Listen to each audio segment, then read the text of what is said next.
제가 예전에 작년 12월 28일 날 2019년도 이제 주식 전망을 해가지고 이제 전체적으로 주식 전망을 좀 하면서 이제 두 종목을 언급을 했습니다. 주식 전망이 쉽지가 않다. 일단은 지수가 쉽게 가기가 어렵다라고 하면서 이제 수소차 관련 분야하고 이제 대북차 관련 분야하고 이렇게 종목 중에서 딱 두 종목을 선정을 했어요. 그래서 한 종목에서는 이제 실제로 이제 대유 요 종목을 갖다 선정을 했는데, 그리고 라이트론, 수소차는 라이트론 했습니다. 일단 전체적으로 대북주에 대해서 한번 좀 보게 되면, 대북주가 제가 철도 관련주는 하면 안 된다고 했어요. 제가 철도 관련주는 하면 안 된다라고 했던 부분은 뭔가 하면, 철도 관련주들이 대부분이 이제 고점에 얹어놓고 좀 대부분의 재료들이 좀 나왔었습니다. 보시면 지금 부산산업 같은 경우에도 크게 고점 대비해 가지고 그렇게 차고 가는 어떤 그런 모습이 안 보입니다. 대하TI 예, 마찬가지고요. 고점을 못 넘어가요. 에코마이스터 마찬가지죠. 예. 현대로템은 이제 실질적으로 예전 고점에 비해서는 아직 멀어왔는데, 제가 볼 때는 이제 신생기업이라든 도화엔지니어링이라든 이런 것들은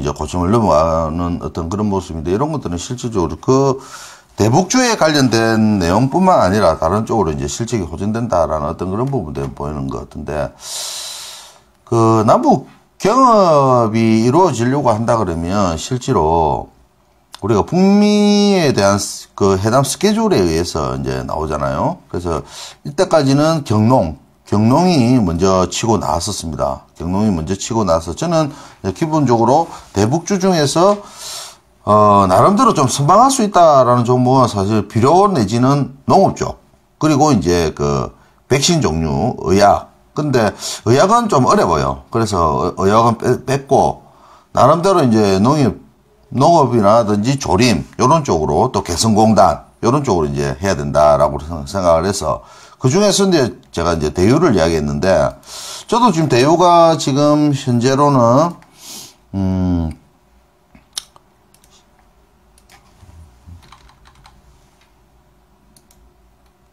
나름대로 지금 보니까 수익이 지금 한 50% 정도는 났습니다. 50% 정도 났는데, 이걸 좀 길게 끌고 갈 생각입니다, 실제로. 근데 오늘은 제가 볼 때는 27,900원을 찍고 밀렸어요. 그래서 한 며칠 조정이 들어갈 가능성이 있다, 이래 봅니다. 그렇지만 죽진 않는다.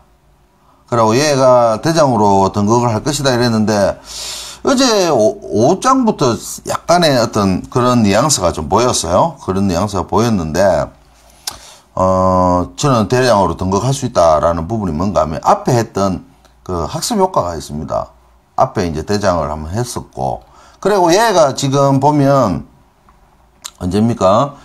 2018년 8월 달에 신규 상장됐던 종목이기 때문에, 아직까지 선수들이 만약에 이 종목을 선호를 할 가능성이 있어요. 왜냐하면 다른 종목들은 고점의 대주주 물량에 대한 위험 때문에 주가를 릴레이팅을 시켜갖고 있어도 그런 부분이 겁이 납니다. 근데 얘들은 최소한 1년은 보호 예수가 돼 있기 때문에 대주주 물량이 나올 수 있는 어떤 그런 부분은 안 돼요. 그러면 저는 고점이 37,300원인데 저는 여기까지도 트라이를 할 가능성이 있다, 이렇게 봅니다.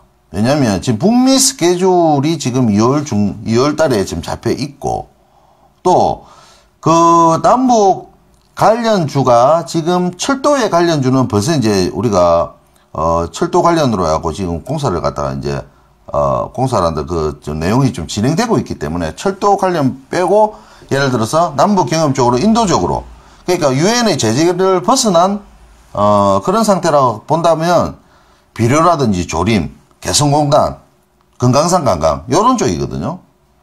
그래서 저는 이쪽으로 가장 포커스를 맞춰야 된다라고 보고 있고, 또, 곧 이제 봄이 옵니다. 봄이 오면, 농사를 지어야 되는 그런 시기가 좀 오기 때문에, 비료라든지 이런 쪽이, 가능성이 있다. 이렇게 보는 거죠. 그러고 이제 농업 관련. 아세아텍 같은 경우는 지금 이게, 환경하고도 좀 엮여져 있어요. 그러다 보니까 이렇게 가는데 조금 상징적인 의미가 있다. 이렇게 봅니다. 그래서 얘를 갖다가 매매하기는 지금 어렵고, 이렇게 많이 올라온 종목을 갖다가 어떻게 매매를 합니까? 그죠? 그러니까 이제 대유, 저는 계속 대유를 말씀을 드리는데, 저는 전고점까지는 아직까지 한, 50% 정도 상승 여력이 있다. 이래 봅니다. 그래서 지금 오늘은 제가 볼 때는 조금 꺾였습니다. 꺾였기 때문에, 오늘은 뭐, 약간의 어떤 단기 트레이딩으로 해갖고 조금 조정이 한 2, 3일 정도 일어날 가능성이 있다. 이래 봅니다. 근데 쉽게 안 죽어요. 왜냐면 저는 이 거래량 있잖아요. 거래량이 한번 터지면서 저는 사실 요 정도 언저리에서 이제 추천을 했어요. 한 이 정도 언저리에서 제가 이제 추천을 했는데, 제가 다른 매체에서 강력하게 했고 게시판이나 이런 데서도 마찬가지로 했는데, 세력이 개입이 됐던 것은 요 날입니다. 요 날. 장대 양봉을 만드는 날 세력이 개입이 됐다 봅니다. 거래가 제법 많이 터졌어요. 약 500만 주 가까이 터졌는데, 얘가 끝이 나려고 하면 저는 제가 생각할 때 약 한 1000만 주 이상의 거래가 터져야지만 들고 나간다라고 봅니다. 그렇다면 아직까지 북미 관련 스케줄이 상당히 많이 남아있고, 또 남북 정상회담도 북미가 끝이 나면 가기 때문에 아직 재료는 많이 살아있다. 이래 봅니다. 특히 트럼프가 자기의 대선 가도에서 역할을 좀 할 수 있는 것은 북한하고 잘 푸는 겁니다. 북한하고 뭐 정상회담의 결과를 좋고 그런 게 아니라 과정이 이제 중요한 거거든요. 그래서 이제 남북 경협주는 계속 봐야 된다라고 이야기합니다. 그래서 너무 한 종목만 제가 이야기한다는 게 좀 그렇는데, 저는 한 종목만 팬다주의입니다. 그래갖고 이때까지도 성공도 많이 했었고 그렇습니다. 그리고 이제 많은 이야기를 하고 싶지만 유튜브는 많이 길게 이야기하면 안 되더라고요. 그리고 지금 제가 하나 보고 싶은 게 수소차입니다. 수소차 섹터. 수소차 섹터는 조금 이야기가 좀 길어요. 수소차 섹터는 사실 뭐 EN코리아라든지 이런 것들이 지금 사실 장을 좀 주도를 하고 있는데, 한번 볼까요? 수소차 많이 날라갔죠. 이런 종목 사실 추천을 해드리고 싶은 생각은 없습니다. 왜냐하면 의미가 없죠. 이런 종목들은 조금 하기가 어렵다 이래 보고, 제가 라이트론을 추천을 했는데 라이트론은 아직 많이 못 갔어요. 라이트론은 많이 못 갔습니다. 라이트론은 거의 한 10, 한 2, 3%, 3, 4% 이 정도 수익이 나 있는데, 이거 또 고점 받고 또 조정 받고 이래 가는데, 라이트론은 지금 현재로 완전 수소차 테마로 가는 건 아닌 것 같고요. 뉴로스라든지 뭐 JNK 히터, 미코, 에코바이오, 뭐 NK, EN코리아, 풍국준, 국일제지, 요게 이제 실질 수소차고, 요 밑에 있는 종목들은 이 수소차를 여러분들이 잘 해석을 해야 되는 게, 수소차는 산업 전반에 대한 좀 퍼져 있는 부분이 좀 좋아요. 그래서 작년에 전기차가 한창 갈 때 전기차가 각광을 못 받는 이유는 일본이 전기차에서는 독보적이고 또 중국도 따라오고 그러다 보니까 전기차는 실질적으로 내연기관을 구동하는 데 있어서 전기차만 가지고는 크게 산업이 전반적으로 확대되기가 어렵습니다. 왜냐면 1920년도에 미국에서도 마찬가지였거든요. 사실 이제 수소 경제에 대한 부분으로는 이야기가 되면 상당히 길어요. 그래서 이 부분은 좀 생략하고 종목이 좀 집중을 하면, 제가 라이트론을 좀 주목하는 이유는 뭔가 하면, 사실 수소차가 11월 달부터 작년 11월 달부터 움직이기 시작했기 때문에, 뒤차를 따라가는 종목을 중에서 좋은 종목을 발굴을 해야 된다라고 생각을 했는데, 기존 종목도 너무 많이 올랐기 때문에 여기서 더 먹을 수도 있겠지만 리스크 관리가 어렵다 이래 봅니다. 1월 중에 정부가 수소 산업 활성화 로드맵을 발표를 할 가능성이 있어요. 지금도 1월 중순인데, 이래 되면 액체 수소가 좀 엄청 이슈가 될 겁니다. 쉽게 말해서 이제 수소 경제 뭐 이런 식으로 만약에 엮이게 되면 저는 상당히 간다 이래 봅니다. 지금 라이트론을 좀 제가 주목하는 이유가 뭔가 하면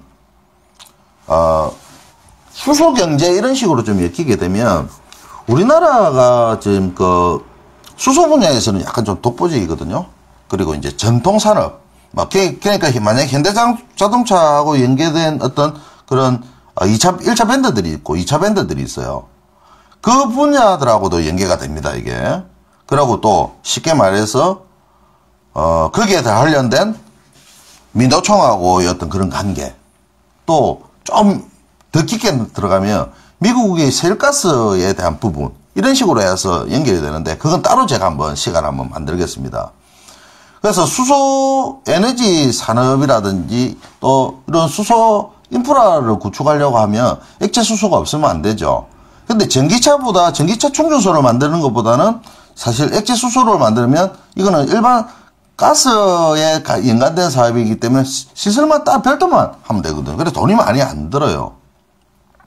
근데 제가 액체 수소, 특히 수소 인프라 구축이 안 되면 안 되기 때문에 수소 충전소라든지 이런 것들이 안 되기 때문에 사실 지금 EN코리아가 지금 날아가고 있는 건데,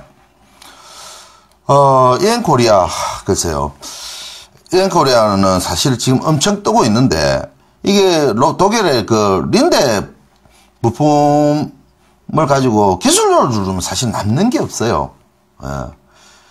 그게 없는데, 사실 이게 원천 기술이 중요하거든요. 원천 기술이 중요한데, 라이트론은 좀 제가 조금 많이 갈 거라는 생각이 듭니다. 라이트론이 보유한 자회사가 있습니다. 그 메타비스트라고 해가지고, 액체 수소를 만드는 핵심 원천 기술이 몇 가지 있어요.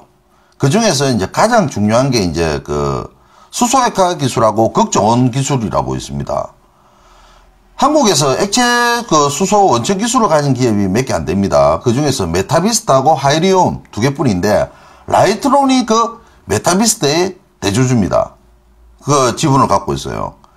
이게 전 세계적으로 봐도 선진국 중에서도 한 5개 정도 이래밖에 없어요.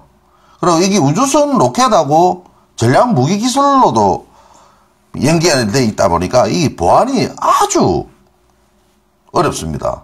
근데 이거 메타비스트를 설립했던 사람들이 미국 나사의 고급 인력들입니다. 얘들이 중국으로 안 가고 우리나라로 왔다는 거, 일단 그 부분에서 좀 높게 저는 생각하고 있고요. 그리고 지금 원천 기술이 있고 없고에 따라서 나중에 액체 수소 충전소 사업에서 수익이 엄청난 차이가 나기 때문에, 분명히 지금 수소차 테마로 지금 형성이 돼 있어요.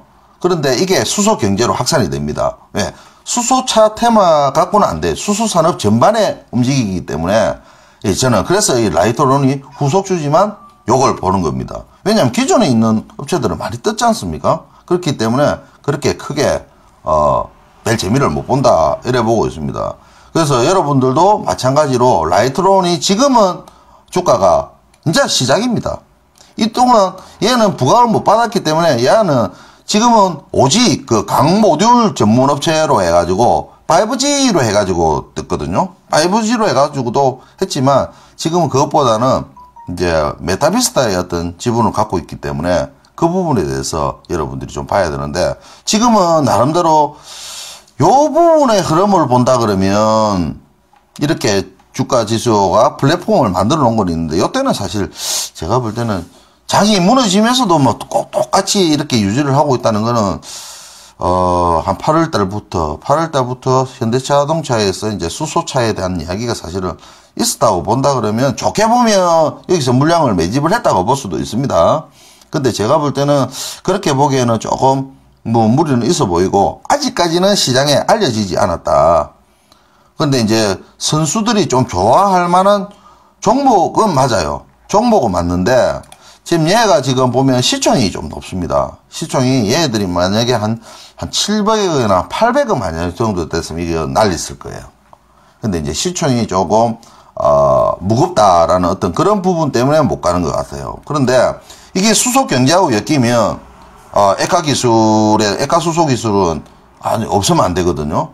얘들이 부각이 될 겁니다. 그리고 수소 경제로 하면 산업 전반에, 지금은 수소차로 해가지고 이제 우리나라가 오늘도 홍남기 장관이 이제 이야기를 했지만 수소 산업으로 분명히 확산됩니다. 그렇기 때문에 이런 종목은 묻어놔야 된다. 왜? 기존에 있는 뭐 뉴로스라든지 뭐 이엔코리아, 사실 뉴로스 이게 뭐 주가 많이 올랐거든요. 근데 재무적으로 좀 불안하고, 어쨌든 다른 종목은 제가 언급을 안 하겠습니다. 다른 종목도 많이 가지고 계신 분들도 많기 때문에 저는 제 종목만 해서 요 종목이 나중에 부각이 될 수 있으니까, 아직까지는 거래가 안 터졌습니다. 거래가 만약에 터지면 요런 거는 따라가야 되는데, 그래서 이건 전략은 거래가 터지기 전에 언제든지 터질 수가 있습니다. 가볍기 때문에. 여기서 올라가는 거 보니까 엄청 가볍더라고요. 보니까.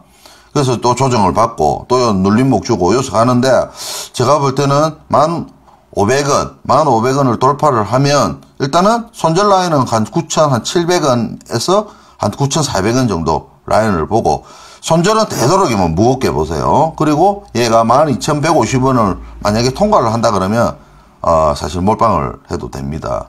제가 볼 때는 일단 1,600원을 돌파를 하는 흐름이 보이면서 거래량이 쭉 터진다 보면 무조건 따라가는 전략. 한 번씩 제가 지금은 증권회사를 그만두고 지금은 부동산이라든지 경제불륜으로 해갖고 강의를 좀 진행을 좀 하고 있는데, 최근에 좀 바빴습니다. 그래서 유튜브를 시작한 지는 또 초보고, 그래서 잘 유튜브를 하는 데 있어가 좀 잘 하지를 못해요. 그런데, 한 번씩 그 종목들 위주로 해가지고 좀 올리겠습니다. 하여튼, 제 영상이 좀 도움이 되신다 하시면, 구독, 좋아요 부탁드리겠습니다.